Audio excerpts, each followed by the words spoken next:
Hein? Majorité artificielle moko boye ya mabunda bazo bricoler na Kabila bakene ko imposer biso mutu wana non non Kabila esanga ni okangisi kamera obeta kumba kuna elo nini esanga pona Kabila olingi Kabila ke to yabona mukunda boyeba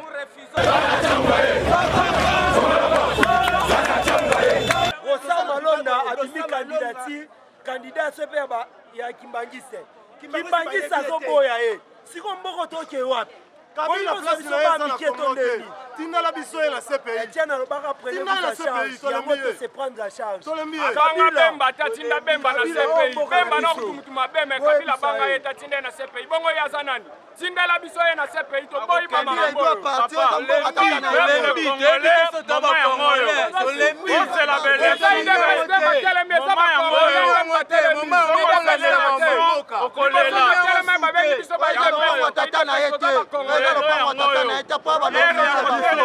eza ya FCC toyoka kombo wana lisusu te ekufa parce biso moko tokozwa charge bomele biso mariage na yo na Kabila tozala ngoli lisusu te ata basala mabe ata basala malamu tolingi bango lisusu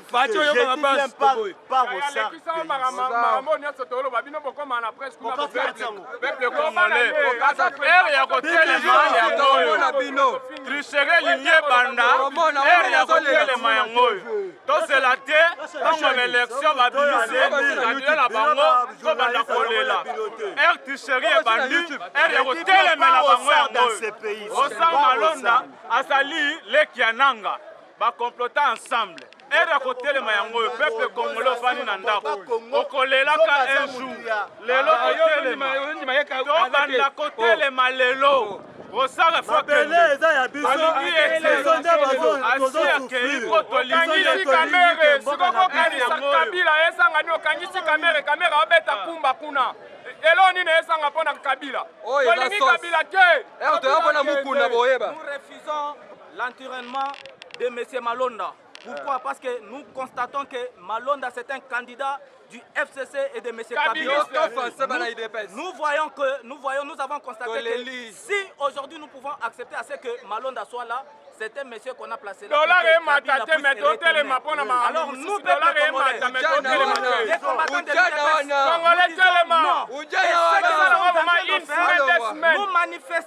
nous sommes en train de manifester pour dire au président de la République, demander au président de la République de ne pas signer l'ordonnance validant M. Malonda à la CENI.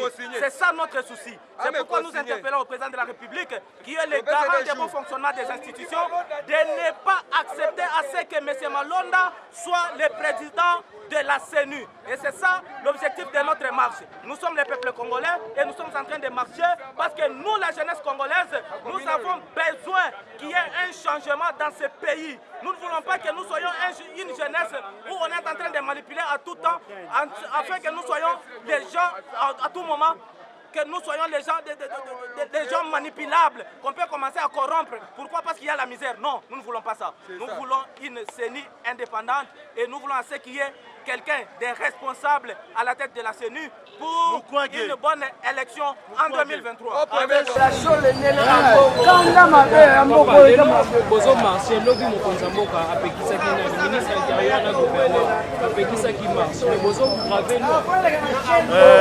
Ministre intérieur pour l'information a invité biso tozaki na yelobi ngai yo nazaki na ministre na kati ya réunion lobi on a représenter association to se séparer to yokanité biso depuis Congo eza Congo gouverneur ya ville a se renseigner pour yeba ba oyo bazaki avant ye bazala yango secrétaire général na biso Augustin Kabou akala okutana na réunion suka sama kina butu bozaki au courant réunion et salemi to boyi to lobi kaka ko biso to ko marcher Berwa Kakonde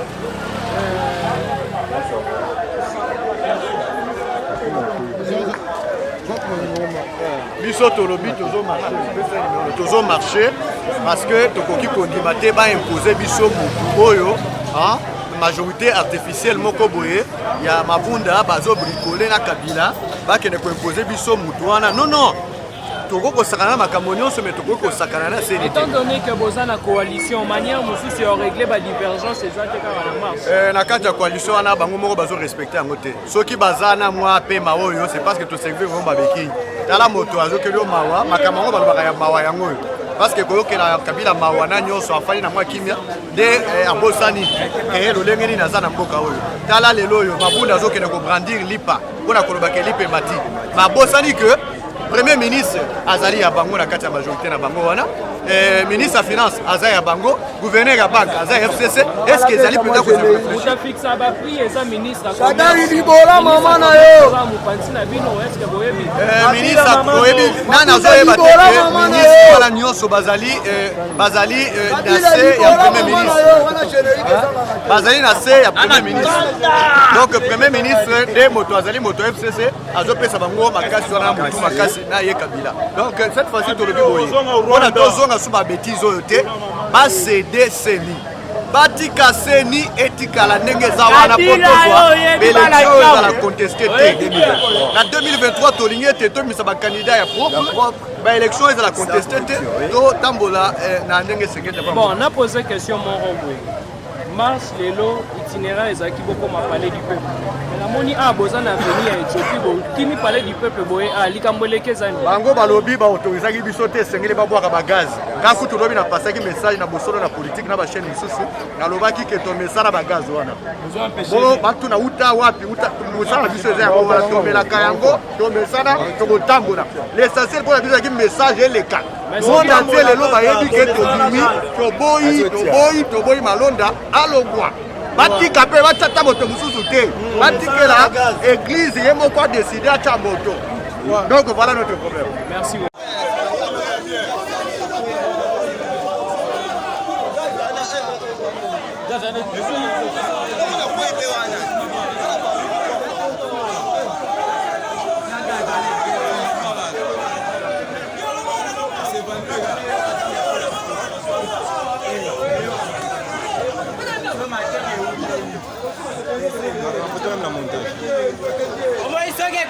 Maman a fini mise.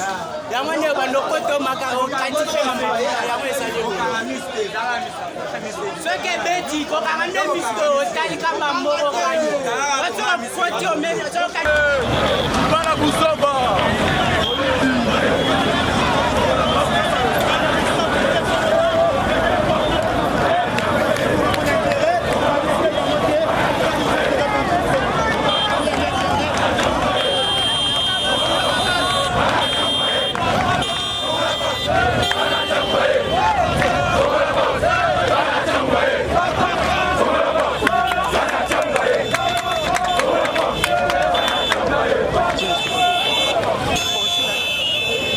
La bande de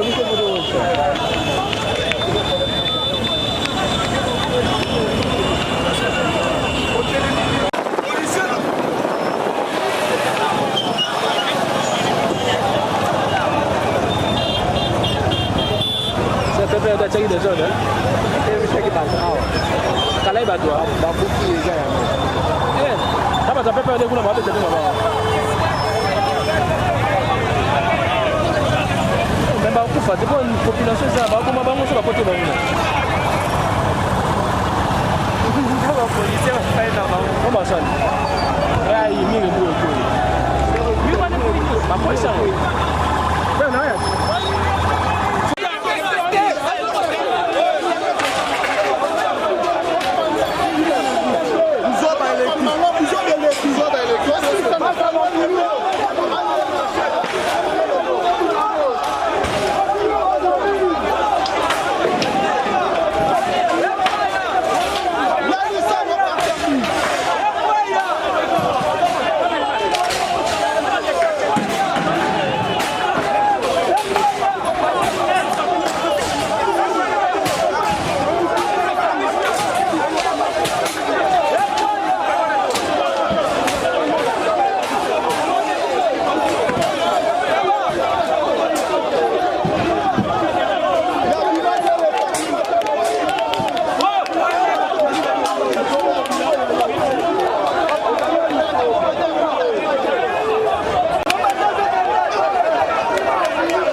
nyonso ya mokili bakoki soni mabunda.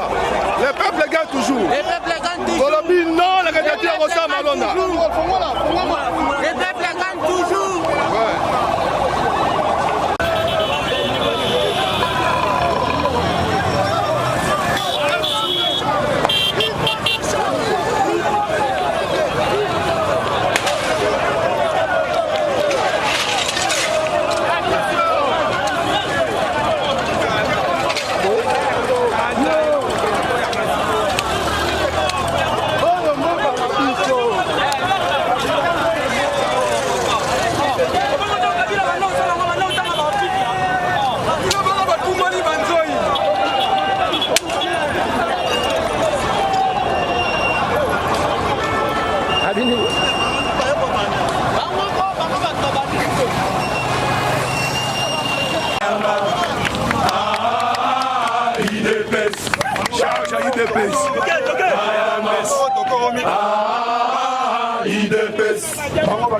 Fatih Beton.